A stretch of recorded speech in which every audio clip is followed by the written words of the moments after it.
وہ یہ کہتے ہیں کہ دین میں جو جبر ہے نا وہ بیسیکلی نان مسلم کے لیے نہیں ہے. اگر آپ نے ایک دفعہ اسلام قبول کر لیا تو پھر آپ نے جبر کرنا ہی کرنا ہے, آپ نے بچوں کو مارنا ہے نماز پڑھانے کے لیے. تو سر اس سلسلے میں تھوڑا سا گائیڈ کیجیے گا کہ اسلام قبول کرنے کے بعد جبر کس حد تک ہے بھی یا نہیں ہے.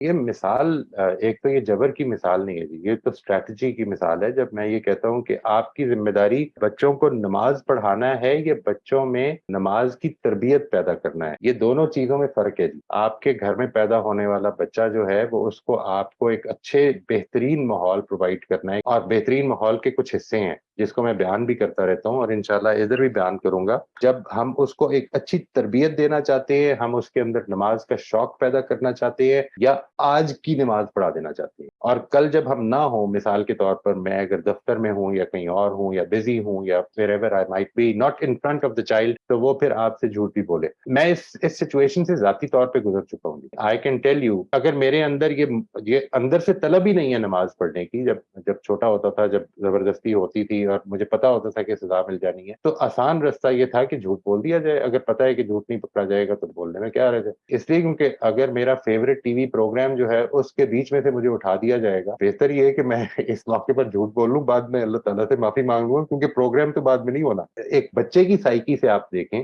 کہ ہم چاہتے کیا ہیں, what do we really want from a child. آپ یہ چاہیں گے کہ وہ آج نماز پڑھ لے, یا آپ یہ چاہیں گے کہ وہ ہمیشہ زندگی میں سچ بولنے کی تربیت پا لے, کہ اس کو سچ بولنا ہے اور سچ کے لیے سٹینڈ لینا ہے. یہ والا ایسپیکٹ جو ہے اس کو سامنے رکھتے ہوئے میرا خیال ہے کہ یہ بات وہ صحیح سمجھے نہیں ہے. ہماری ذمہ داری یہ نہیں ہے آپ کی موجودگی میں آپ کا بچہ اچھا بہیو کرتا ہے اور آپ کے پیچھے سے کیسا بہیو کرتا ہے. یو کی not control that. So what do you want? You want the child to be motivated to do the right thing, or you want the child to do the right thing in front of you.